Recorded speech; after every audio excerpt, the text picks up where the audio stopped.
bien sûr. Bonjour à tous. Bonjour à tous. Donc, bienvenue sur ce webinaire pour booster votre employabilité aux États-Unis. Donc, on va être accompagné aujourd'hui par Adrien. Adrien qui est actuellement sur Chicago. Alors là, on a une trentaine, quarantaine de personnes déjà connectées. On va attendre un petit peu quelques minutes le temps que tous les jeunes qui se sont inscrits puissent se connecter.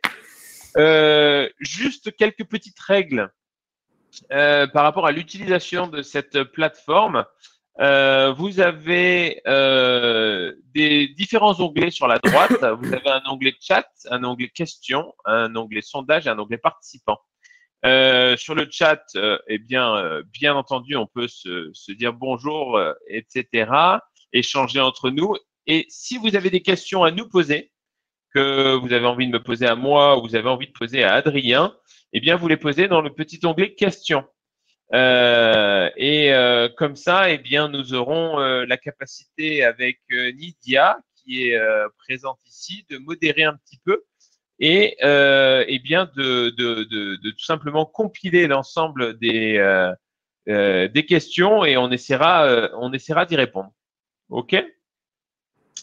Voilà. Donc, moi, je me présente rapidement, Yves Perret. Je suis le fondateur du groupe Adiona, donc une structure pour aider et accompagner les jeunes à la mobilité internationale.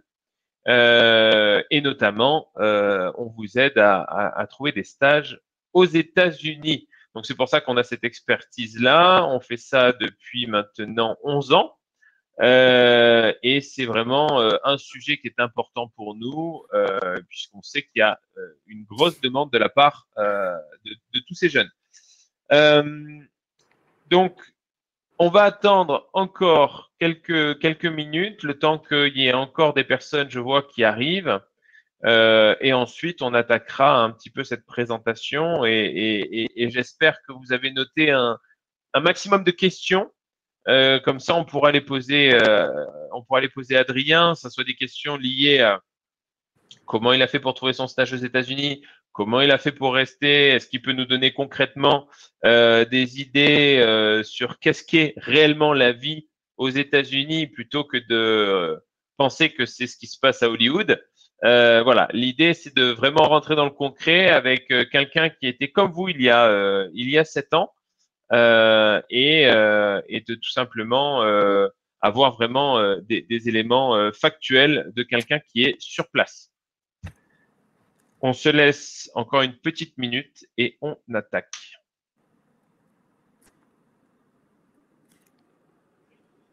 Hop, bonjour à tous. Je vois qu'il y a plein de bonjours. Bonjour à tous. Voilà, Adrien, directement depuis Chicago.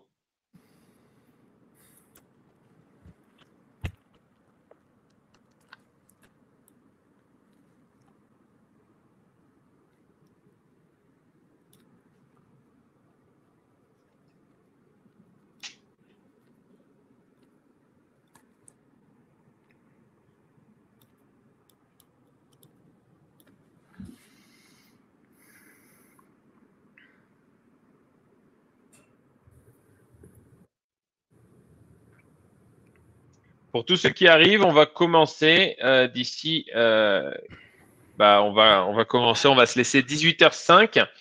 Adrien a un emploi du temps à Chicago, donc à 19h pile, on arrêtera. Donc, je vais timer et je vais être maître du temps. Donc, sur certains sujets, on va aller vite. Peut-être qu'on n'aura pas la capacité à répondre à toutes les questions, mais vous n'hésitez pas. Nidia sera là pour les compiler. Est-ce que Nidia, tu nous entends bien? Est-ce que tu pourras nous compiler à l'oral les questions?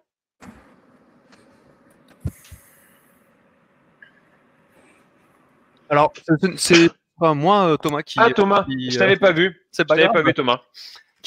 Donc, Nidia répondra dans le chat et moi, je compilerai aussi les questions et je te les transmettrai à l'oral si tu veux bien. Super, Voilà. parfait. Je t'avais pas vu, Thomas. Il est pas de souci. Une seconde, j'arrive. Je vais rebrancher mon PC portable. Ça marche.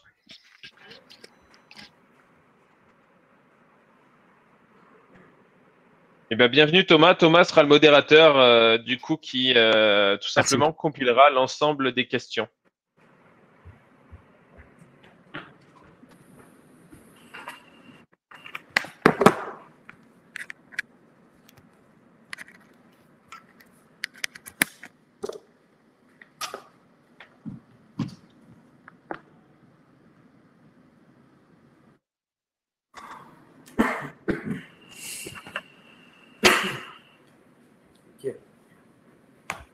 Vous avez raison, commencez à poser. Bienvenue, Adrien. Si vous avez des questions, n'hésitez pas à bien commencer à les mettre dans le chat, comme ça on pourra les compiler. Hein. Comme ça, on pourra essayer de répondre à ces questions durant l'échange. Allez, on attaque. Donc, bienvenue à vous tous pour ce webinaire Booster votre employabilité aux États-Unis. Alors, on est accompagné d'Adrien. Donc, Adrien était comme vous il y a à peu près 7 ans, 6-7 ans. C'était un jeune étudiant qui était en école de commerce à l'ISC Paris. Hein. On n'est pas là pour faire de la pub, mais c'était le cas. ISC Paris sur un master en vente, commerce international. Oui. Et du coup, Adrien a eu la même envie que vous, c'est-à-dire durant ses études, de partir faire un stage aux États-Unis. Donc, il vous expliquera un petit peu comment il a fait pour se faire ses recherches, etc. Mais depuis ce stage-là aux États-Unis, eh bien, il a eu l'opportunité d'y rester et de tout simplement avancer d'entreprise en entreprise, puisqu'il il est plus du tout dans la même entreprise, mais ça, il va nous donner un peu plus d'informations là-dessus. Et aujourd'hui, eh bien, Adrien est basé à Chicago sur un poste de Regional Sales Manager. Eh bien, il est en charge de tout simplement commercialiser certains produits de son entreprise. Et là aussi, il nous donnera un peu plus d'infos. Donc, Adrien, il a fait un petit peu le parcours que beaucoup de jeunes souhaitent aujourd'hui, c'est-à-dire trouver un stage aux États-Unis pour ensuite y rester. L'idée, c'est peut-être si certains d'entre vous sont intéressés d'avoir un peu le même parcours que lui, de lui poser toutes ces questions de comment il a fait pour y arriver. Donc, je vais laisser la parole à Adrien et comme ça, il va nous présenter beaucoup plus précisément ce qu'il a fait jusqu'à présent. Voilà, encore bienvenue à toi, Adrien, et merci en tout cas pour ton temps. Oui, avec plaisir, Yves. Bonjour à tous. Donc, je m'appelle Adrien. Voilà, donc pour vous retracer un peu mon parcours, et je vais repartir de l'école de commerce. J'ai eu la possibilité en fait de partir 1 an et demi faire un stage à l'étranger. Donc c'était dans le cadre de mes études. J'avais la possibilité de rester à Paris et j'ai préféré partir à l'étranger et en particulier aux États-Unis. Donc comment j'ai fait? J'étais passé par une plateforme qui s'appelle My Internship Abroad à l'époque. Donc je crois que c'est toujours le cas. Partie de ta société, oui, Yves? Toujours, okay. Exactement. My Internship Abroad, et ce que j'aimais bien dans cette entreprise, en fait, c'est qu'ils trouvaient des stages vraiment de qualité à l'étranger, mais en particulier aux États-Unis, qui pouvaient être rémunérés. Donc moi, en fait, je ne voulais pas partir aux États-Unis sans être rémunéré. J'ai eu des amis, des copains qui sont partis sans être rémunérés, et ils ont dû faire des gros emprunts pour partir. Alors certes, aujourd'hui, ils ont des bons postes, hein, ça se passe très bien. Mais c'est vrai que moi, je n'avais pas envie de faire un emprunt à la banque pour partir. Et voilà. Donc, même si j'en ai fait un tout petit, je suis passé par My Internship Abroad. J'ai trouvé un emploi, donc une société qui s'appelle BB Inc., qui était basée à Chicago. Donc, c'était un Français qui était à la tête de cette entreprise. Et en fait, donc c'était une boîte américaine qui aidait des entreprises françaises à s'implanter aux États-Unis. Elle les aidait à différents niveaux. Premier, c'était de leur offrir un stock physique de leurs produits aux États-Unis, de leur offrir aussi une offre commerciale, c'est-à-dire du développement commercial. Donc, ils avaient des vendeurs qui étaient là pour représenter ces entreprises françaises et les aider à faire de la prospection, comme par exemple Business France le fait, etc. Donc, il y avait un vrai accompagnement commercial. Et en fait, donc moi, je suis arrivé dans cette boîte et mon objectif, c'était de représenter certains clients français de cette société et de faire de la prospection pour eux aux États-Unis. Donc, c'était un peu l'objectif principal. Et ce que j'ai, on va dire, beaucoup aimé dans cette approche, c'est qu'en fait, on m'a donné beaucoup de responsabilités. Et je ne pensais pas qu'aux États-Unis, on donnait autant de responsabilités sur des postes, surtout lorsqu'on a très peu d'expérience. J'ai pu voyager dans différents États pendant 1 an et demi où je représentais encore ces entreprises françaises. Donc voilà, ça a été très enrichissant. Je vous donnerai plus de détails après. Là, c'est plus une introduction. Et ce qui s'est passé pour moi ensuite, c'est que donc, j'ai terminé mon stage au bout d'1 an et demi. Je suis revenu à Paris, j'ai terminé mes études, mon Master 2. Et ensuite, j'ai décroché en fait un poste pour un des clients de cette société. Donc, BB Inc., c'était la société pour laquelle je travaillais à Chicago. Ils avaient plusieurs clients et un de leurs clients m'a recruté en France pour devenir en fait leur North America Sales Manager. Donc, ce premier stage m'a tout de suite aidé à trouver un emploi après. Ça a pris, je crois, juste après en fait la fin de mes études. Donc, ça a pris, je crois, 3-4 mois. Et c'est là où j'ai commencé mon expérience aux États-Unis. Et je vous donnerai plus de détails par la suite parce que je ne veux pas être trop long. Mais voilà, c'est ce qui s'est un peu passé pour moi. Super. Ben, merci beaucoup déjà pour cette intro. Mais déjà, tu as donné des informations qui sont vachement intéressantes. D'une part, déjà, tu as dit un peu, si on lit entre les lignes, que ce qui t'a permis de rester, de continuer aux États-Unis, c'est tout simplement parce que ce premier stage t'a permis de créer un réseau. C'est ça? Exactement. Donc, en effet, si on veut aller sur place et si on veut travailler aux États-Unis, une des meilleures options, et nous, c'est ce que nous recommandons, c'est de tout simplement partir en stage. Parce que partir en stage, c'est très facile par rapport à partir pour un job. Trouver un job sur place alors que les gens ne vous connaissent pas, c'est très compliqué. Par contre, si vous partez en stage aux États-Unis, vous allez avoir la possibilité durant ce stage de 6, 12 ou 18 mois de pouvoir créer un réseau de qualité et de pouvoir montrer que aux États-Unis, vous êtes en capacité à être performant et du coup, vous créerez forcément, enfin, vous apporterez vraiment une plus-value avec ceux avec qui vous travaillerez. Et là, forcément, eh bien, les entreprises seront plus enclins à accepter de vous recruter. Et la deuxième chose que tu as pu dire aussi, que j'ai noté, c'est que toi, tu avais préféré partir avec un stage rémunéré parce que tu avais envie de faire un petit emprunt plutôt qu'un gros. Et tu avais par contre des connaissances de personnes qui sont parties sur des stages non rémunérés, mais qui par contre aujourd'hui ont des très bons postes, tu as dit. Donc ça veut dire quoi? Ça veut dire que globalement partir aux États-Unis, c'est un bon investissement si on doit investir. Clairement. Ouais. Clairement. Moi, j'ai des amis qui sont partis alors que 6 mois aux États-Unis. Ceux qui n'ont pas pu avoir de rémunération, ils sont souvent restés que 6 mois. Alors, je parle par exemple, j'ai en tête un copain qui était parti à New York. Il est resté 6 mois là-bas. Vivre à New York pendant 6 mois sans salaire, c'est très compliqué. Donc, il a fait un emprunt. Je me rappelle, à l'époque, il me disait que c'était 16 000 euros d'emprunt. Il aurait pu faire beaucoup moins. Mais voilà, lui, il avait envie de profiter à fond de son expérience. Il savait ça allait peut-être être sa seule expérience aux États-Unis. Donc, il a voulu y aller comme ça. Il aurait pu peut-être prendre un emprunt beaucoup plus petit. Mais aujourd'hui, voilà, il travaille pour des grands hôtels de luxe à Paris. Et il a des bons postes. Donc, super. Ça a été un très bon investissement pour lui. Très bon investissement pour lui. Super, bah c'est parfait. Eh ben, merci pour cette intro.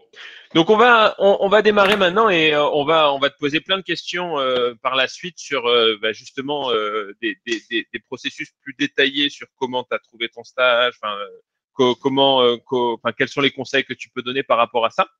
Donc là, l'idée c'est que l'objectif de ce webinaire, c'est qu'on va comprendre les avantages de faire un stage aux USA. On va connaître les outils pour rechercher efficacement un stage aux USA, connaître les attentes des entreprises américaines, comment réussir son CV pour les stages aux USA, comment réussir son entretien, découvrir les formations, les formalités de départ aux États-Unis. On fera un petit point sur la situation Covid pour les stages aux USA. Et puis, pour tous ceux qui restent, il y aura un cadeau pour vous accompagner à trouver votre stage. Donc, restez bien jusqu'à la fin. Ça, c'est important. Alors, la première question, c'est pourquoi partir en stage aux USA? Est-ce que si tu devais résumer ça de manière très simple, Adrien, qu'est-ce que tu dirais? Pourquoi tu devrais conseiller un jeune Français de partir en stage aux USA? Je pense que la première raison, tout le monde la connaît, hein, c'est s'améliorer en anglais. Je pense que c'est sûrement le meilleur pays pour s'améliorer en anglais. Partir en Angleterre, c'est bien, mais bon, il y a peut-être beaucoup moins d'opportunités aussi. Et puis, c'est pas la même culture de business aussi. Mais je dirais que la raison numéro 1, l'anglais. Raison numéro 2, peut-être, même c'est sûr, le fait qu'en revenant en France, si un jour vous voulez avoir un poste en France, c'est un plus qui est énorme vis-à-vis de recruteurs. Aujourd'hui, ils cherchent des gens. Souvent, ils aiment le profil un peu pro-américain parce que il y a on apprend à avoir confiance en soi, que ce soit dans la vente, dans le marketing, dans différents domaines. C'est aussi une ouverture d'esprit. C'est d'autres façons de travailler qui sont souvent très positives. Les gens sont vraiment… il y a une entraide dans les entreprises. Il y a quand même toujours un peu une bonne humeur, une positivité qui change beaucoup de la France parfois. Enfin, je trouve en tout cas, j'ai eu des expériences en France où les gens parfois se tirent un peu dans les pattes, etc. Ici, c'est un peu différent. Il y a vraiment du team spirit. Mais je pense que c'est plus au niveau de la carrière, quoi. Au niveau de la carrière, c'est un boost énorme dans sa carrière de partir aux États-Unis, que ce soit dans plein de domaines différents. Moi, c'est la vente, mais ça peut être des domaines comme le marketing, comme il y en a tellement. Donc, Super. Ok, merci pour ton feedback. Alors, du coup, on va être alignés, hein, parce qu'en fait, pourquoi faire un stage à l'étranger déjà, de manière globale? C'est qu'en fait, on se rend compte que 63% des entreprises estiment qu'une expérience à l'étranger, c'est un critère important pour l'embauche. On se rend compte que 84% des étudiants désirent avoir une expérience à l'étranger durant leurs études. Et pourtant, eh bien, il y aura 66% des étudiants qui finiront leurs études sans la moindre expérience à l'étranger. Ça veut dire qu'ils seront frustrés de ne pas avoir fait ce qu'ils désiraient faire durant leurs études, mais en plus de ça, ils ne correspondront pas vraiment à ce que les entreprises recherchent sur le marché de l'emploi.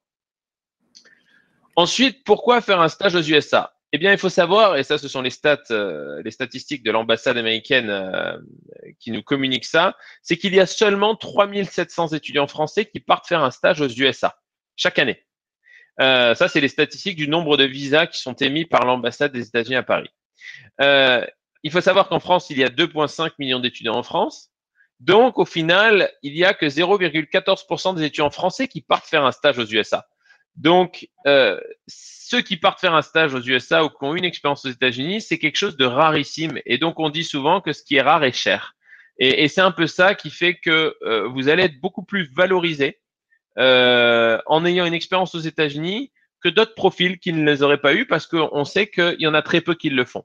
Donc, un des points qu'on doit vous enseigner en tant qu'étudiant, c'est rendez-vous unique par vos expériences pour qu'une fois que vous sortez de vos études, eh bien, vous soyez quelque chose de différent de ce qui se voit de manière fréquente et courante.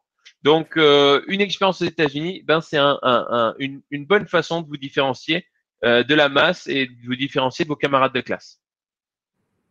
Mais en plus de ça, eh bien, vous allez développer et acquérir de nouvelles compétences. Vous allez perfectionner votre niveau d'anglais, vous allez découvrir le monde, créer un réseau à l'international, gagner en autonomie, confiance, maturité et adaptation, parce que les États-Unis, ils sont très forts pour ça. Ils vont vous permettre vraiment de prendre confiance en vous. Et clairement, vous allez booster votre carrière et ça va être un atout sur votre CV.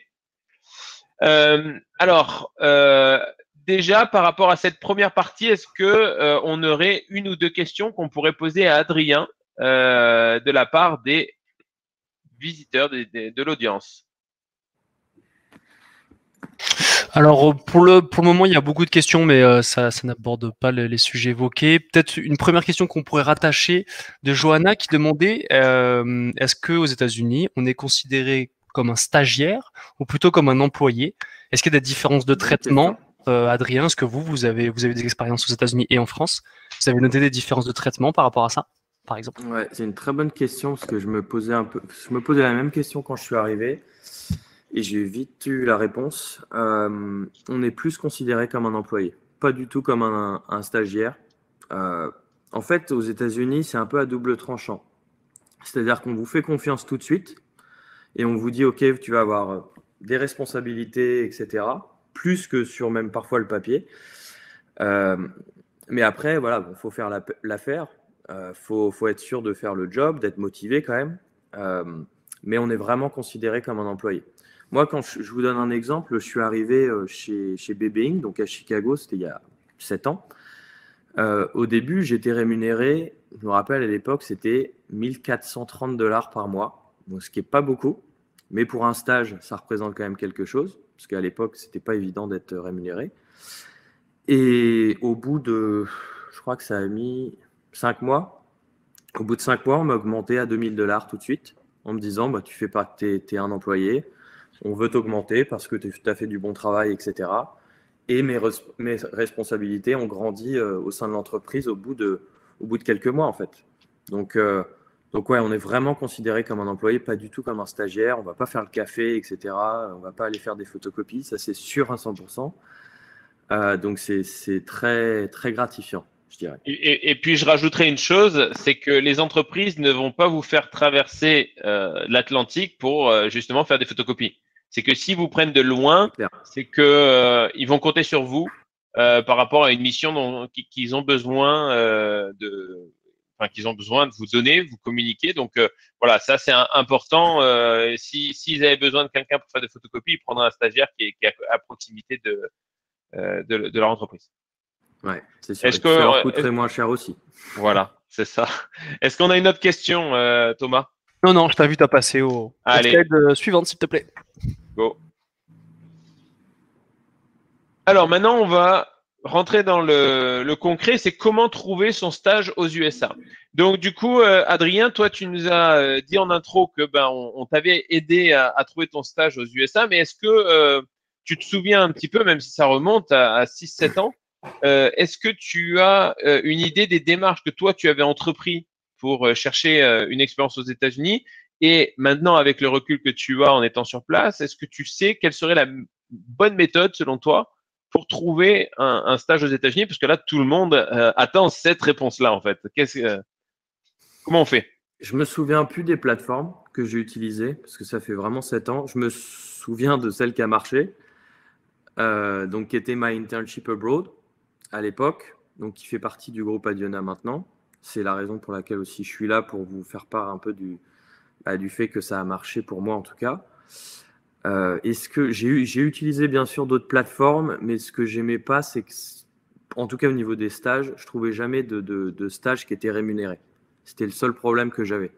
Alors que quand je cherchais via donc My Internship Abroad, il y avait plusieurs offres qui étaient rémunérées.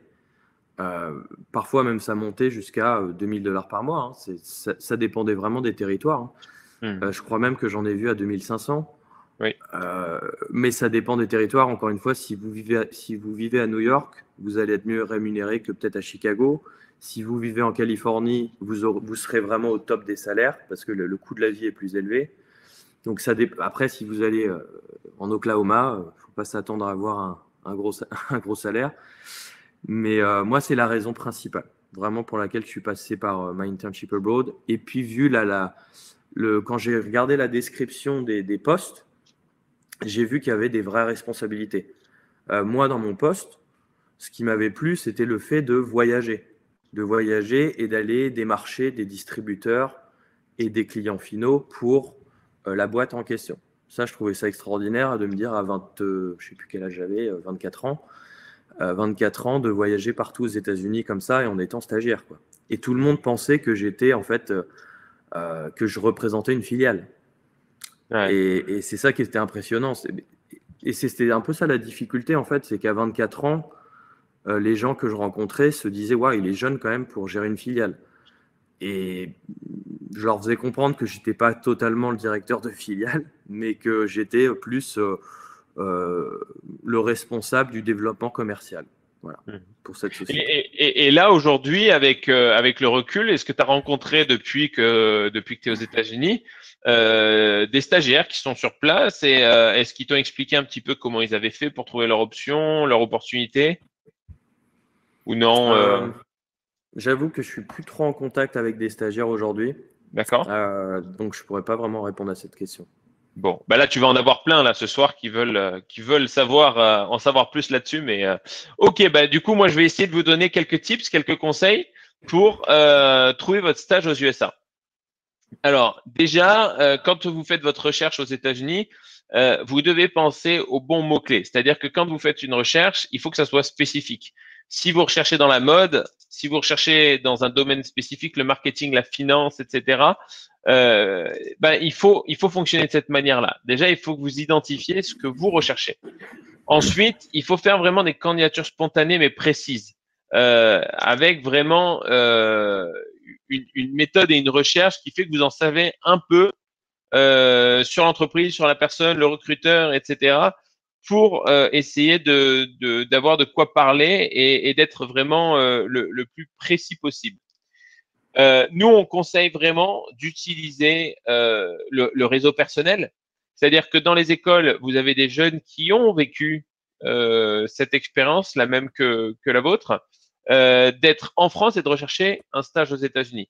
Et donc, du coup, ce réseau d'écoles, il peut vous aider, vous accompagner. Par exemple, si j'étais un étudiant aujourd'hui de l'ISC, pardon, je ne sais pas si parmi vous, il y a des étudiants de l'ISC Paris, mais vous avez un ancien étudiant, Adrien, qui en fait partie. Donc, vous pourriez peut-être vous rentrer en contact, échanger et peut-être d'ici là tomber sur des opportunités. Donc, il faut absolument travailler le réseau d'anciens, le réseau personnel, parce que du coup, ça va vous permettre d'être mis en relation directement sur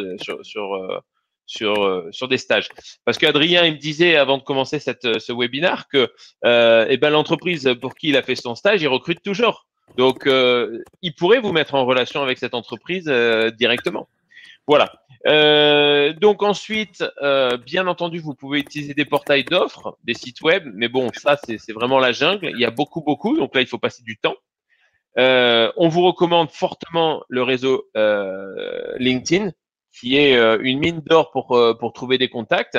D'ailleurs, vous pouvez, si jamais vous voulez rentrer en contact avec Adrien, vous pouvez le trouver sur LinkedIn. Vous devez voir son nom et son prénom en bas de sa photo, son image là. Et vous pouvez le contacter sur LinkedIn si je pense qu'il accepte. Hein. Après, voilà, il n'est pas obligé d'accepter vos demandes. Non, il n'y a pas de souci. J'ai vu qu'il y avait quelques personnes qui m'avaient ajouté là récemment. Déjà, tu deviens populaire. Parfait. Super, merci. Et ensuite, après, si jamais vous avez du mal à trouver, vous pouvez passer par nous. My Internship Abroad, on est là pour vous accompagner, vous aider et vous permettre d'avoir des expériences aussi valorisantes que celles d'Adrien. Ensuite, comment chercher donc un stage aux États-Unis? Donc les sites web qui sont importants, vous avez Indeed, internships.com, My Internship Abroad, donc c'est notre agence qui est aujourd'hui leader en France pour trouver un stage aux USA. Vous avez WayUp, vous avez Facebook, il y a des groupes sur Facebook comme Stage aux USA, LinkedIn et Career Builder. Quelques conseils d'experts. Ce qui est important avant de vous attaquer bien en tête sur votre recherche de stage aux USA, c'est déjà de bien vérifier les exigences de votre école pour le stage. Parce que ça nous arrive, nous, depuis 11 ans, qu'on a des jeunes qui veulent partir en stage aux États-Unis, ils attaquent la recherche, et en fait, ils se retrouvent à ce que l'école, elle ne valide pas leur stage parce que ça ne correspond pas à tel ou tel critère, ou alors que les dates de début, en fait, ne sont pas les bonnes et la durée n'est pas la bonne, et du coup, ça correspond plus forcément à ce que l'entreprise voulait. Donc, c'est compliqué. Donc, soyez déjà certain de ce que votre école demande. Point important, nettoyez vos réseaux sociaux. Photos compromettantes, publications douteuses. Les recruteurs, pas tous, on va pas généraliser, mais certains le font. C'est-à-dire qu'ils vont regarder qui vous êtes, ce que vous faites sur vos réseaux pour juste s'assurer que vous correspondez un petit peu à ce que vous avez mis dans votre lettre de motivation ou votre CV. Renseignez-vous sur le coût de la vie et renseignez-vous sur les formalités de visa. Pourquoi? Parce que, en effet, partir aux États-Unis, c'est un investissement. Alors, vous avez la possibilité, pour ceux qui le peuvent, de faire des prêts parce que, du coup, potentiellement, vous serez pas en capacité à tout payer. Si vous êtes payé 1000 ou un peu plus dollars par mois, ça sera peut-être pas suffisant dans la ville où vous serez. Admettons, vous êtes à New York. Si vous êtes payé 1000 dollars par mois, vous comprendrez que le logement, ça dépend où vous allez, mais vous allez être entre 600 800 dollars par mois. Donc après, il vous reste plus beaucoup pour les transports, pour la nourriture, pour les sorties, pour tout ça. Et puis il y aura un billet d'avion à payer, un visa à payer, etc. Donc toutes ces choses-là, c'est très très important de vous renseigner. Après, Yves, je te coupe, oui. juste le visa, parfois il est financé par les sociétés, non? C'est exactement ça. C'est-à-dire qu'une fois que vous avez conscience du coût des formalités de visa, c'est des sujets que vous pouvez aborder en entretien. Exactement. C'est-à-dire que l'entreprise qui veut vous prendre, vous pouvez lui expliquer tout simplement dans la négociation que vous avez envie de rejoindre cette société, mais que il y a des coûts quand même qui sont obligatoires pour que vous puissiez rejoindre cette société et effectuer un stage de qualité chez eux. Et ces coûts, vous pouvez les lister, ils sont factuels, et vous pouvez demander une participation à l'entreprise. Et ils peuvent en effet payer l'intégralité du visa. Tout à fait. Ouais. Et puis le plus important, c'est qu'il va falloir persévérer. Parce que faire une recherche de stage, les étudiants nous le disent, c'est déjà extrêmement compliqué de le faire en France. C'est très très compliqué. Allez le faites une recherche de stage dans un pays étranger, ça deviendra encore plus. Donc il faut être très organisé et il va falloir que vous soyez en capacité d'avoir un sorte de petit dossier, fichier, un carnet de bord pour répertorier l'ensemble de vos candidatures et le suivi que vous allez avoir. C'est-à-dire quand est-ce que j'ai envoyé le CV, à quelle date j'ai relancé, combien de fois j'ai relancé, qu'est-ce qu'il m'a dit la dernière fois. Parce que si vous faites un travail minutieux et sérieux, vous allez peut-être avoir des centaines de contacts. Vous allez peut-être envoyer des centaines de CV. Et donc, du coup, si une entreprise vous répond 3 semaines après et que vous n'avez pas noté, vous aurez oublié ce que vous avez fait, ce que vous avez dit, etc. Et ça va être complexe et vous allez peut-être perdre en crédibilité. Donc, n'hésitez pas à être persévérant. Moi, j'ai en effet fondé mon internship abroad, mais je l'ai fondé parce que j'ai eu cette expérience de partir en stage aux États-Unis. Moi, j'ai fait un stage chez Danone à New York. C'est comme ça que j'ai fait aussi, c'est que déjà j'ai eu cette stratégie d'attaquer les entreprises francophones. On en a un petit peu discuté avec Adrien au départ, c'est que vous serez plus enclin à être accepté par une boîte aux États-Unis si déjà vous avez un lien peut-être avec la France et si cette entreprise a un lien avec la France. Et donc j'avais décidé d'attaquer notamment l'entreprise Danone pour y faire un stage, la filiale Danone aux États-Unis. Et j'ai envoyé des CV. Et mon CV, pas de réponse. J'ai appelé et je suis tombé sur quelqu'un qui était à Miami.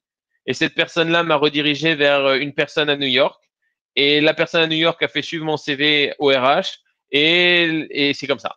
Mais il faut persévérer et surtout, il ne faut pas hésiter à utiliser le téléphone parce que l'email, plus que jamais, c'est quelque chose qu'on lit très rapidement et qui peut très vite aller dans les spams, etc.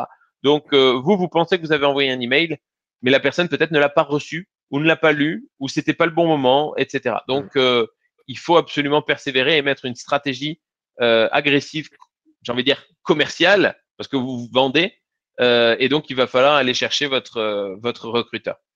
Ouais. Juste un point aussi qui est très important, je trouve, après un entretien, c'est de toujours envoyer au moins un email de remerciement. Apparemment, j'ai entendu qu'il n'y avait que 30% des gens qui faisaient ça ou un peu moins. Et c'est ce qui fait souvent la différence. Parce que parfois, quand ils hésitent et ils voient juste quelqu'un qui a fait un suivi, qui est proactif, qui a vraiment envie de décrocher le job, rien qu'un email qui coûte rien peut faire la différence. Même rappeler derrière, si au bout de 5-6 jours, il n'y a pas de réponse, rappeler, ça montre vraiment la motivation des candidats. Et ça, franchement, moi, j'ai toujours fait ça. Ça a toujours marché. Donc, voilà, c'est juste un petit conseil que je donne. Ouais, c'est très très vrai. Mais ça fait partie des conseils que nous on donne chez My Internship Abroad pour quand vous inscrivez chez nous, on vous coach en vous donnant tous ces conseils pour maximiser vos chances de décrocher le stage.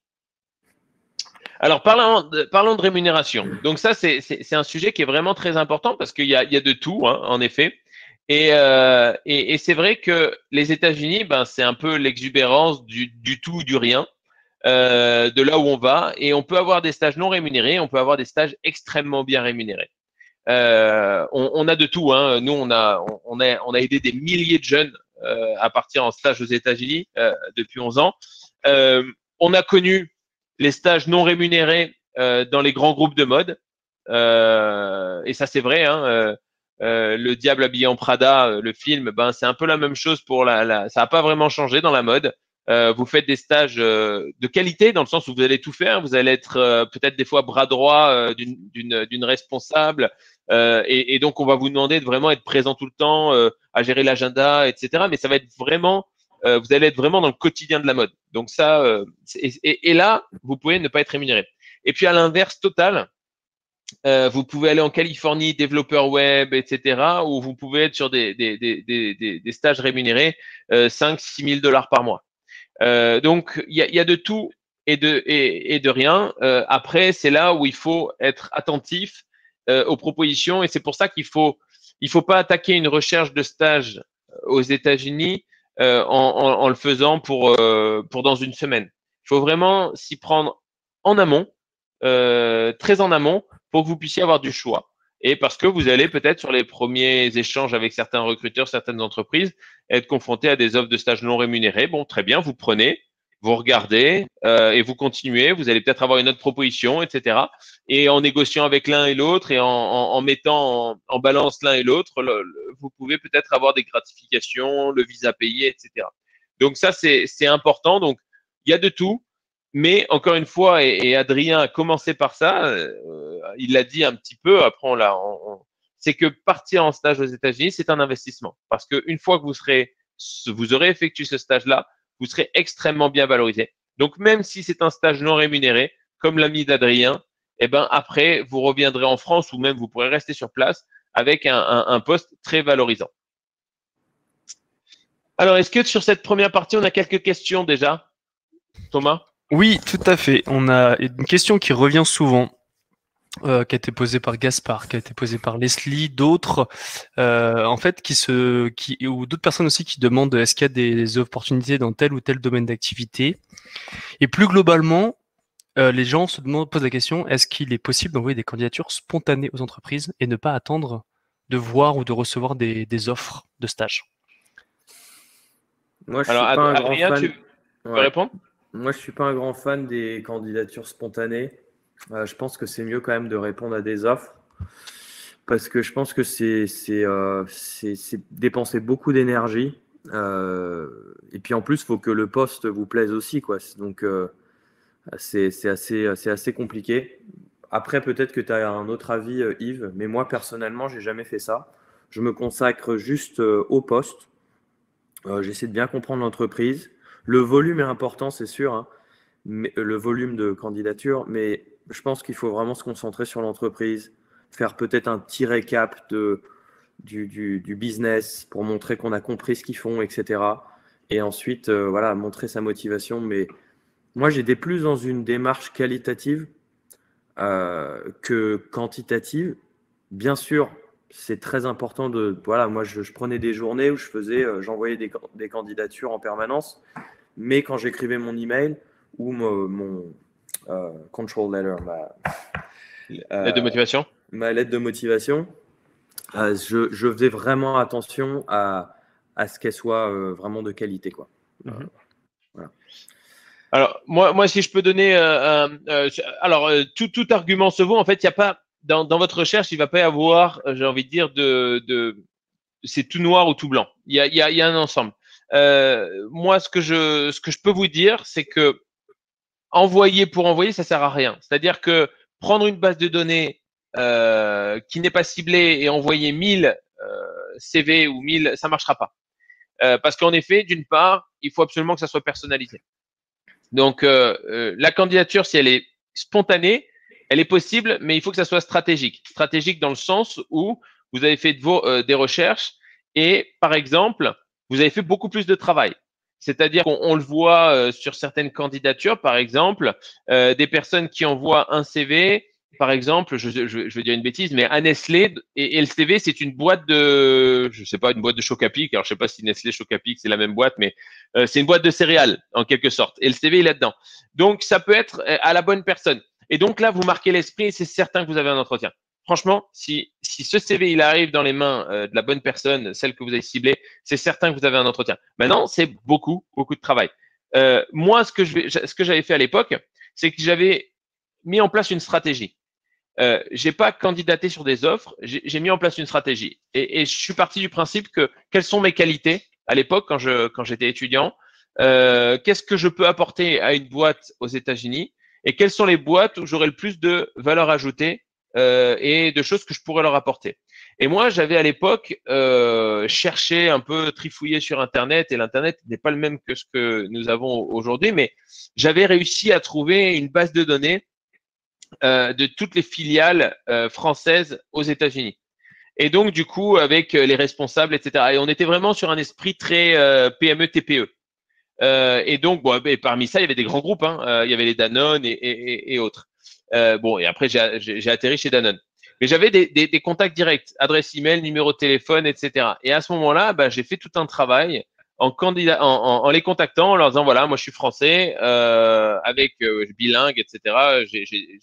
J'ai toutes les qualités pour apporter, pour faire un stage de grande qualité chez vous et vous apporter quelque chose. Vous apporter, parce que la chose la plus importante, c'est qu'est-ce que vous leur offrez. C'est pas je vous contacte parce que je suis obligé de faire un stage et pour valider mon étude, pour valider mon diplôme. Ça, c'est une grosse erreur. Donc, j'étais vraiment dans ce que j'allais leur apporter. Donc, je faisais des lettres de motivation très spécifiques, très directes. Je les nommais dans l'email que j'envoyais. J'envoyais pas un message où il y avait, c'était anonyme en quelque sorte. Donc, c'était très spécifique et c'était à une personne bien particulière. Et en faisant ça, j'ai eu beaucoup de retours. Beaucoup de retours. Alors, des fois, ça ne marchait pas. J'avais pas de réponse ou quoi, mais j'ai eu pas mal d'entretiens.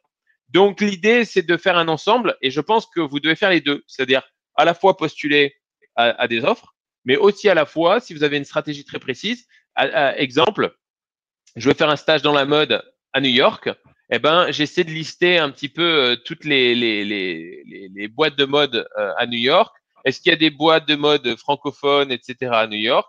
Et là, vous pouvez peut-être trouver quelques contacts judicieux et pareil, avec votre carnet de bord, vous faites un suivi, vous les contactez et voilà. Et c'est comme ça qu'on avance. Hein, voilà. Voilà mon point de vue. Est-ce qu'on en prend? Je suis d'accord, juste les chambres de commerce américaines, là, tu sais, fac. Ouais. Bon, ça, c'est bien de passer par elles parce qu'elles peuvent donner justement tous les contacts des sociétés françaises qui sont implantées aux États-Unis. Ouais. Vous allez avoir des bons contacts, vous pourrez les appeler, vous pourrez envoyer des emails. Et ces entreprises-là, vous aurez plus une valeur ajoutée que de travailler pour une entreprise américaine. Enfin, moi, c'est ce que je pense. Travailler pour une entreprise américaine aujourd'hui sans avoir trop d'expérience, c'est très compliqué quand même. Là, moi, à 31 ans, je travaille pour la première fois de ma vie pour une entreprise américaine. Je suis le seul Français dans la société. Vaut mieux avoir un petit peu d'expérience avant de le faire parce que déjà en anglais, vaut mieux bien gérer l'anglais forcément, mais avoir un peu d'expérience.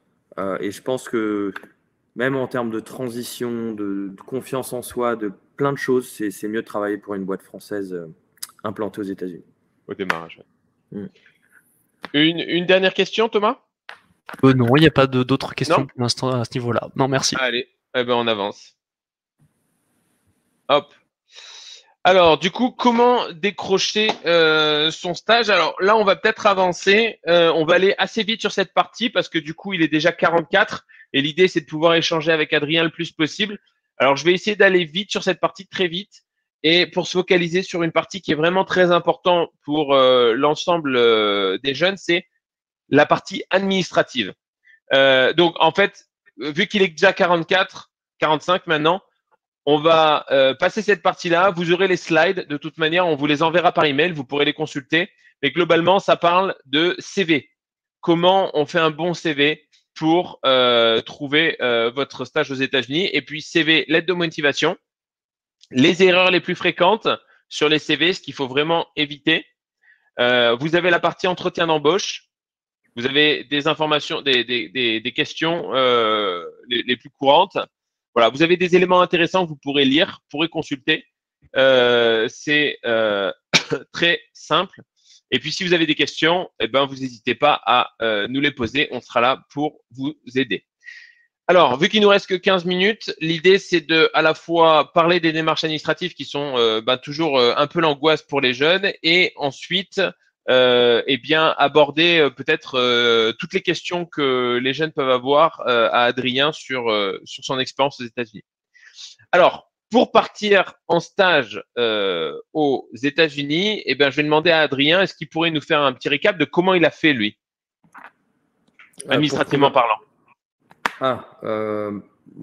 Encore une fois, il y a un certain temps. Mais donc, je suis passé par ma internship abroad. J'ai trouvé le stage. J'ai eu un entretien qui s'est très bien passé. Alors, au niveau de mon CV, quelque chose que j'avais fait, j'avais eu des conseils là-dessus, c'était de toujours bien quantifier ce que j'avais fait par le passé. Donc, sur mon CV, c'était challenge, résultat.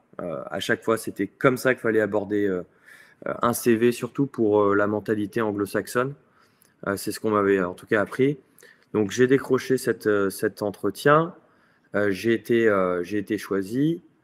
Et qu'est-ce qui s'est passé par la suite? Ensuite, j'ai fait mes démarches de visa J1, qui n'ont pas été si compliquées que ça. Donc, moi, j'ai postulé pour un visa J1 de 18 mois. Parce que je voulais vraiment avoir une expérience significative aux États-Unis et me différencier des autres. Parce que le visa J1, je ne sais pas si c'est toujours le cas. J'ai aucune idée aujourd'hui. Mais à l'époque, c'était soit 12 mois, soit 18 mois. Oui. Ok, c'est toujours le cas? Ouais, enfin, on peut faire moins, hein, mais c'est le maximum, c'est soit 12 mois pour le intern et soit 18 mois pour le trainee. Tu avais fait un trainee, ouais. Ouais, voilà, c'est ça. Et moi, je voulais me différencier, si je revenais en France, de me dire que j'avais fait 1 an et demi par rapport à d'autres qu'on aurait fait peut-être un peu moins. Donc, les démarches, elles étaient assez faciles. Voilà, vous avez une checklist. Faut répondre à cette checklist, envoyer les bons documents. Ce n'était pas si compliqué que ça. Quand je compare aux autres types de visas pour lesquels j'ai postulé par la suite, je peux vous assurer que c'était le plus simple. Et puis voilà, mais après rentrer dans le détail du process, est-ce que tu veux que je détaille plus quoi, Non, mais du l'entretien? coup, moi, je vais donner un peu plus d'informations. Mais ce qui peut intéresser après aussi, je pense, tous les jeunes ce soir, c'est savoir comment tu as fait pour rester sur place après. Alors ouais, bonne question. Moi, je suis pas resté, donc parce qu'en fait, j'étais toujours dans mes études. J'avais pas fini mon master 2 d'école de commerce. J'étais vraiment en année de césure prolongée puisque c'était 1 an et demi, mais mon école de commerce m'autorisait à partir à 1 an et demi, revenir et finir mon master 2. Donc, la boîte m'a proposé de rester et j'ai refusé parce que je voulais absolument revenir avec un diplôme quand même. Donc, j'ai hésité pendant quelques semaines, mais ça aurait été stupide de ma part, je pense. Donc, je suis revenu à Paris, j'ai fini mon master 2. J'ai décroché un emploi où, en gros, ce qui s'est passé, c'est que j'étais North America Sales Manager pour une boîte française. Je devais me déplacer très souvent aux États-Unis pour développer l'activité commerciale. Donc, ça a été beaucoup d'efforts à ce niveau-là. À cette époque, j'étais en visa touriste. Donc, j'allais aux États-Unis une fois de temps en temps, mais pour vraiment représenter cette boîte française qui souhaitait se développer aux États-Unis. Donc, je travaillais pour eux depuis Paris. Et par la suite, moi, mon objectif, c'était revenir aux États-Unis. Je ne savais pas exactement comment. Je me disais, soit on va monter une filiale et peut-être que je pourrais gérer cette filiale sur le long terme et donc ensuite m'implanter aux États-Unis. Ma petite amie de l'époque est américaine, c'est devenu mon épouse. Elle est mexicaine-américaine. Donc j'avais aussi, sur le plan personnel, j'avais envie de revenir aux États-Unis aussi pour ça. Et puis parce que j'avais adoré mes expériences aux États-Unis auparavant. Et donc, ce qui s'est passé, c'est qu'au bout de 3 ans, j'ai représenté cette société et j'ai été démarché par un concurrent de cette entreprise qui était implanté aux États-Unis, qui avait déjà une filiale aux États-Unis et qui était très américanisée. C'était une boîte française, hein, toujours boîte française. Et donc, ils m'ont recruté et ils m'ont dit, bah voilà, on va te financer ton visa E2. Donc, c'était un visa assez spécial puisque je devenais un employé unique. J'avais le statut d'un employé unique pour rester aux États-Unis. Vis-à-vis de l'immigration américaine, j'étais obligé de montrer que voilà, j'avais un statut bien particulier et que un Américain lambda ne pouvait pas prendre mon poste. Bon, c'est un peu tiré par les cheveux parce que ça aurait pu être comme ça, mais on s'est arrangé pour que je sois cet employé unique. Donc, je suis parti avec un visa E2. Je suis revenu aux États-Unis et le visa E2, ça vous permet de rester 5 ans aux États-Unis. Par contre, l'inconvénient, c'est que vous êtes rattaché à l'entreprise pour laquelle vous travaillez. Donc, vous ne pouvez pas, comme ça, du jour au lendemain, quitter l'entreprise et ensuite bosser pour une autre entreprise française aux États-Unis. Il faut refaire des démarches pour réobtenir un visa E2. Mais l'avantage, c'est que vous pouvez rester 5 ans. Si ça se passait très mal, vous pouvez quand même vous refaire sponsoriser. C'est possible. J'ai des amis qui l'ont fait. Ça s'est très bien passé pour eux. Et après, l'autre option, c'est de passer sur une green card. J'ai un copain récemment, il n'est pas marié à une citoyenne américaine. Il a réussi à obtenir sa green card, voilà, comme ça, juste en justifiant qu'il avait passé, je crois, plus de 5 ans aux États-Unis.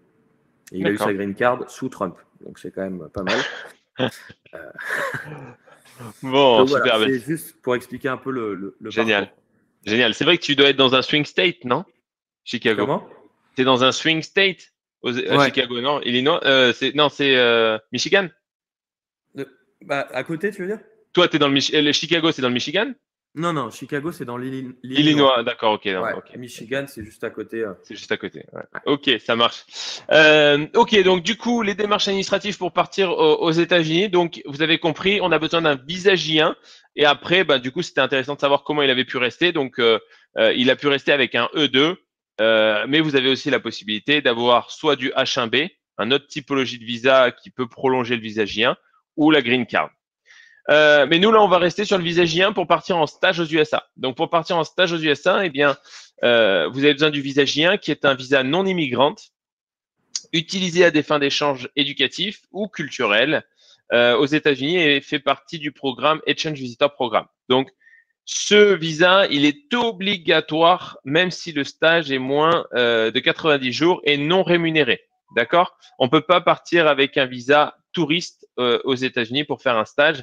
Vous imaginez même pas à quel point c'est compliqué de passer la douane avec ce type enfin, si vous essayez de faire ça, on a beaucoup d'histoires de jeunes qui sont rapatriés en France parce qu'ils n'ont pas passé la douane. Donc, vous descendez de l'avion, vous essayez de passer la douane et à la douane, on vous arrête et on vous remet dans un autre avion et vous repartez à l'inverse et vous rentrez sur Paris ou peu importe. Donc ça, les règles sont extrêmement strictes et généralement, je sais pas comment ils font, mais ils ont pas mal d'infos sur vous et ils savent un petit peu tout et donc du coup, c'est un peu complexe. Ok. Le visa, les critères d'éligibilité, il faut être âgé entre 18 et 38 ans, avoir un stage en lien avec les études ou le diplôme. C'est un peu le cas d'Adrien. Adrien, il a fait des études de commerce et il a trouvé un stage en commerce, voilà, en développement commercial. Donc, ça matchait parfaitement. Il faut répondre aux critères d'éligibilité exigés par un sponsor et il faut que les études diplômes doivent être effectuées en dehors des USA. Alors, il existe 2 types de visa J1. Il existe plus, mais pour le stage, il y a ces deux-là. Le visa J1 interne et le visa J1 trainee. Le interne, ce sont pour les étudiants à temps plein ou ceux qui sont diplômés de moins d'1 an. Et le trainee, ce sont pour les diplômés de plus d'1 an.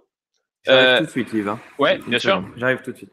Et qui n'ont ou pas de diplôme, mais 5 ans d'expérience professionnelle. Comment obtenir le visa J1? En fait, il y a 3 étapes. La première étape, c'est la constitution du dossier. On constitue et vérifie le dossier afin qu'il soit complet avant de l'envoyer au sponsor. Il y a la réception du DS 2019, Une fois le dossier validé, le sponsor envoie le DS2019 par courrier postal au candidat. Et il y a ensuite forcément le rendez-vous à l'ambassade. Vous allez vous déplacer à l'ambassade des États-Unis à Paris et vous allez donner en fait tout le dossier complet qu'on vous a aidé à avoir avec notamment ce DS2019 et ils vous tamponneront votre visa dans votre passeport. Donc, quelques définitions. C'est quoi un sponsor? Eh bien, le sponsor, c'est un organisme désigné par le département d'État américain dont la mission est de s'assurer que le stage respecte la réglementation du visa J1 et donc que le stage est éligible.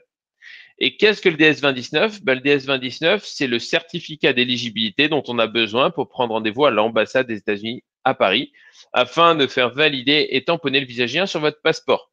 Donc, en gros, le sponsor, c'est celui qui va vous permettre de légalement aller aux États-Unis faire votre stage.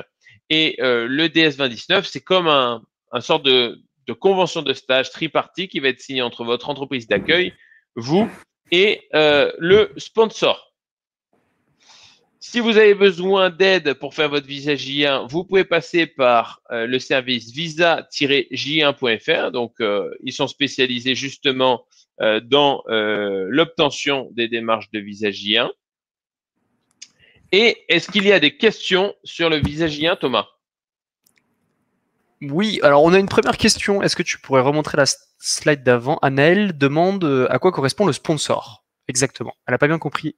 Alors, le sponsor, c'est un organisme indépendant qui est en charge de vérifier l'éligibilité du candidat. Est-ce que, en fait, il faut imaginer que aux États-Unis, ils ont externalisé la procédure pour vous permettre d'avoir ce visa pour faire un stage aux États-Unis. Ils l'ont externalisé à des organismes tiers qui s'appellent des organismes sponsors. Donc, ils vous sponsorisent pour aller aux États-Unis. Mais donc, ils ont un cahier des charges très, très particulier à vérifier. Le gouvernement américain a instauré des règles. Ils ont dit, il faut ça, ça, ça, ça. Et on octroie des licences, en quelque sorte, à des organismes spécifiques qu'on va appeler des organismes sponsors. Ils sont en charge de vérifier que les règles sont bien appliquées. D'accord? Et donc, le sponsor va tout simplement regarder tout ça. Et si vous êtes en règle, si vous respectez les critères, à ce moment-là, ils vous sponsoriseront. Ils prendront leurs responsabilités en disant, c'est bon, j'ai fait toutes les vérifications. J'accepte que ce candidat-là puisse venir aux États-Unis faire son stage. Voilà. Merci beaucoup Yves. Il y a d'autres questions aussi qui sont arrivées un peu au début de la présentation, mais par rapport à la situation actuelle et la Covid-19, est-ce qu'il est possible de partir en stage aux États-Unis en 2021? Est-ce que les démarches de visa sont possibles, etc. Alors, parfait, c'était la slide juste après. Donc, situation Covid. Donc là, aujourd'hui, il est possible de quitter le territoire français. Hein. Il n'y a pas d'interdiction formelle. Mais par contre, il existe toujours une loi Trump pour bannir certains citoyens de pays à risque, dont la France. C'est-à-dire que globalement, on est considéré en Europe comme des pays à risque parce qu'il y a beaucoup de Covid. Et donc, du coup, les États-Unis avaient créé une règle qui interdisent à certains pays de pouvoir aller aux États-Unis. Donc, la France, on en fait partie. Maintenant, au vu de ce qu'on entend, au vu des possibilités de vaccins ou autres, je pense que certaines choses vont être allégées et il est possible de penser qu'on puisse faire un stage fin premier trimestre 2021, deuxième trimestre 2021. Voilà à peu près la situation aujourd'hui. Eh bien, on va essayer d'avancer. Globalement, si vous avez besoin qu'on vous aide à trouver votre stage aux USA, vous pouvez faire appel à My Internship Abroad. On a 11 ans d'expertise. On a aidé des milliers d'étudiants à partir en stage aux États-Unis. On est des experts en recrutement. On a des entreprises reconnues et validées de qualité. C'est des vraies missions en entreprise, comme Adrien a pu vous le donner. On reçoit plus de 1000 offres de stage par an. Si vous inscrivez sur le site internet, vous avez des alertes personnalisées par rapport à des critères de recherche spécifiques. Et on a vraiment une méthode unique pour vous aider, vous accompagner à décrocher le stage que vous recherchez. Par exemple, c'est une petite capture d'écran de comment les offres sont proposées sur notre site internet. Vous avez le numéro de téléphone ici pour nous joindre. Et bien entendu, c'est le cadeau que je vous avais proposé initialement. Vous avez un code de réduction de 100 € sur les services My Internship Abroad pour vous aider à trouver un stage ou de 50 € offerts sur le service de visa J1 si vous avez trouvé votre stage par vous-même et que vous avez besoin d'un visa J1. Vous avez juste besoin d'utiliser ce code-là. Web15DEC. OK? Alors, on va prendre, il est 19 h. J'avais dit que j'étais le maître du temps. On va peut-être accepter Je peux déborder, hein, t'inquiète. Tu peux déborder. C'est gentil. Non, mais on va pas être, on va pas t'en prendre trop. On va peut-être accepter 2-3 questions en fonction de la durée de réponse de ces questions. Et comme ça, on clôture. Alors, je reviens sur le sponsor et le visa. Annelle redemande, est-ce que c'est à l'étudiante de trouver le sponsor ou c'est l'agence qui va le trouver pour elle? En fait, si vous inscrivez sur visa-j1.fr, en fait, nous, on est en partenariat avec plusieurs sponsors américains pour vous aider à faire les démarches. En fait, les sponsors américains, eux, ils ont tout simplement fait des partenariats avec des agences locales. Et donc, nous, on en fait partie et on vous accompagne et on vous octroie le DS2019. Très bien. Il y a Nicolas qui pose une question directement à Adrien. Comment avez-vous fait pour vous différencier du marché américain afin de vous rendre unique? Je suis en Master 2 Business Management, mais à part la langue française et un stage en audit, je ne pense pas pouvoir justifier d'une plus-value par rapport aux Américains. Ouais, je comprends. Effectivement, c'est pour ça que travailler pour une entreprise… En fait, la valeur ajoutée, c'est quand on travaille pour une entreprise française, les missions qui vont nous être confiées, ça va être par exemple de faire des études de marché. Il va falloir faire un rapport à l'entreprise française pour expliquer le marché américain, les différents clients, la concurrence, faire des veilles concurrentielles, etc. Donc la valeur ajoutée, c'est que voilà, tu restes français quand même et un Américain ne pourrait pas forcément faire un retour à l'entreprise française, au siège ou peut-être, je ne sais pas, dans le service marketing, les gens ou dans un autre service vont pas forcément parler très bien français, très bien anglais, pardon. Donc ça, c'est le premier point. Après, moi, c'est vrai que j'avais déjà une première expérience avant de partir aux États-Unis, à l'étranger. J'étais parti à Montréal pendant 5 mois. J'avais fait un stage, voilà, dans une entreprise, une petite start-up. Et j'avoue que ça m'avait bien aidé quand même. Donc, honnêtement, je pense que c'est tout à fait jouable. Faut juste être sûr que son anglais soit quand même correct. Moi, j'ai plein d'amis qui n'avaient pas fait de stage avant à l'étranger. Ça a été leur premier stage aux États-Unis. Donc, je pense que c'est plus dans la manière dont on se vend, plus la manière dont on va exprimer sa motivation qui change et qui fait la différence, franchement. Parce que pour un premier stage, les gens sont conscients que vous n'allez pas avoir d'expérience professionnelle ou du moins très peu, quoi. Donc, moi, j'accentuerais beaucoup plus sur le côté, voilà, je suis…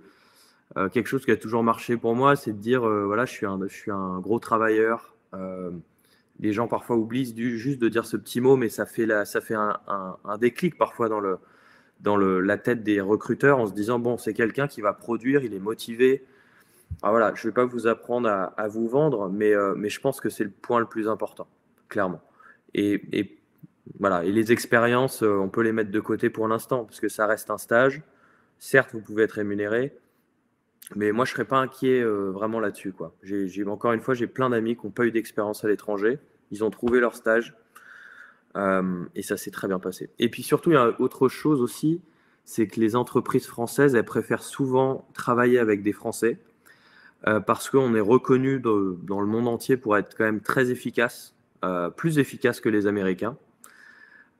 C'est quelque chose que j'ai entendu et que j'ai vu ici. On a une grosse productivité. On n'est pas obligé de faire des heures voilà, de 8 heures jusqu'à 20 heures du soir.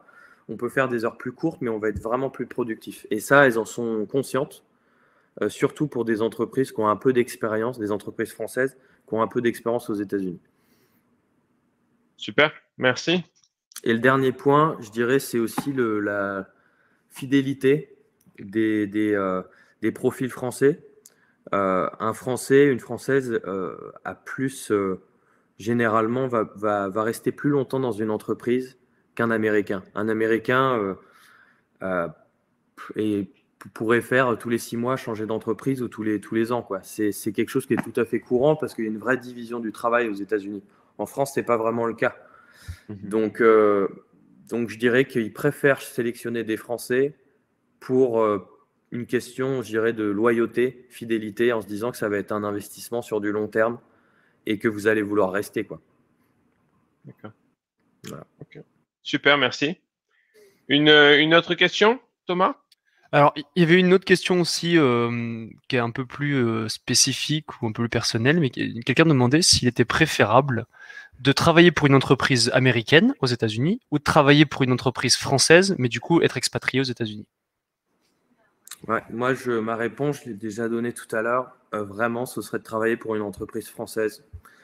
Je pense vraiment que c'est là où vous allez avoir une valeur ajoutée. La transition sera beaucoup plus facile. Après, si vous avez des connexions, si vous avez un réseau et que vous connaissez via votre famille, des amis, etc., ok, pourquoi pas, hein, et que vous avez un très bon niveau en anglais, que vous parlez couramment anglais, ok, vous pouvez tenter l'expérience avec une entreprise américaine. Mais il faut savoir que par contre, ils sont peut-être moins enclins à vous aider au niveau des procédures de visa, etc. Le sponsor sera plus compliqué. Enfin, ils vont s'attendre à ce que vous soyez américain, quoi. Donc, une entreprise française va plus facilement accepter votre candidature qu'une entreprise américaine. Ça, vous pouvez en être vraiment sûr à 100%, quoi. Super, merci. Alors, Moi, merci. je vais te poser une dernière question et comme ça, on peut clôturer ce super webinaire. Est-ce que tu pourrais nous dire, avec maintenant ton recul, qu'est-ce que tu n'as pas aimé aux États-Unis? Quel est le gros warning? Quel est le gros warning qu'il faut avoir? Ouais, je dirais que c'est en fait, on est, et je pense que c'est pas subjectif ce que je dis parce que j'en ai beaucoup parlé autour de moi avec des Français, et une communauté de Français à Chicago ici, donc on est entre expatriés. J'essaie de pas passer trop de temps qu'avec les Français, mais on s'est rendu compte vraiment tous que bâtir des relations et vraiment avoir une amitié avec des Américains, c'est très compliqué. Alors, par contre, sur le court terme, c'est génial parce que si vous arrivez dans votre stage, les gens vont vous aimer, ça va bien se passer, etc. Sauf si vraiment vous avez une personnalité très compliquée. Mais en général, ils sont très positifs. C'est même voire un peu superficiel, comme tout le monde doit le savoir. Mais par contre, c'est très agréable de rentrer dans un environnement de travail où les gens sont tout le temps positifs, etc. Par contre, sur le long terme, c'est un peu superficiel. Je me suis rendu compte avec le temps que ce n'était pas forcément un côté superficiel, mais c'est plus une culture qui est différente. Et c'est difficile d'avoir des très bons copains aux États-Unis. Souvent, Ouais. moi, je me rends compte que voilà, on a des amis qui viennent plus, par exemple, d'Amérique latine, où on a une vraie connexion parce qu'on est latin, parce qu'on se comprend. Il y a plein de choses qui font que c'est plus facile. Mais aux États-Unis, je dirais que c'est pas dur de se trouver des amis. Mais avec des Américains de souche, c'est un peu plus compliqué. Il viendrait pas t'aider à déménager un week-end, quoi. Ce serait, Ouais. ce serait possible, hein. Ouais. Mais je pense qu'il faut être un peu américanisé. Ouais. Ok, Ouais. super. Eh ben écoute, merci beaucoup Adrien pour tout ton temps. C'était un gros avec plaisir de plaisir. t'avoir. Ouais, Et avec je suis plaisir. sûr que tu as aidé beaucoup de jeunes à mieux comprendre, mieux tout simplement se positionner par rapport à leur projet d'expatriation aux États-Unis. Écoute, je te souhaite plein de bonnes choses durant ces fêtes aussi. Je vois que tu as un Ouais. très bel arbre de Noël derrière et de bien profiter. Et puis, écoute, on se tient au courant et on espère que tu nous tiendras. Et si les jeunes veulent te contacter par rapport à des mises en relation, parce que du coup, tu disais que tu avais des contacts sur Chicago qui potentiellement recrutent des stagiaires, et encore une fois, tout le monde peut, ceux qui le souhaitent, te contacter sur LinkedIn directement. Hein. Ouais, avec plaisir. Merci Avec plaisir. beaucoup. Merci à tous. Et Bon puis, courage. bonne chance à tous pour votre recherche de stage, de travail. Et puis, n'hésitez pas à me contacter sur LinkedIn. Je vous mettrai si je le peux, je vous mettrai en relation avec certaines sociétés. C'est très gentil. Merci beaucoup. À très bientôt. Au revoir. Bon courage. Au revoir. Ciao. Bonne fête.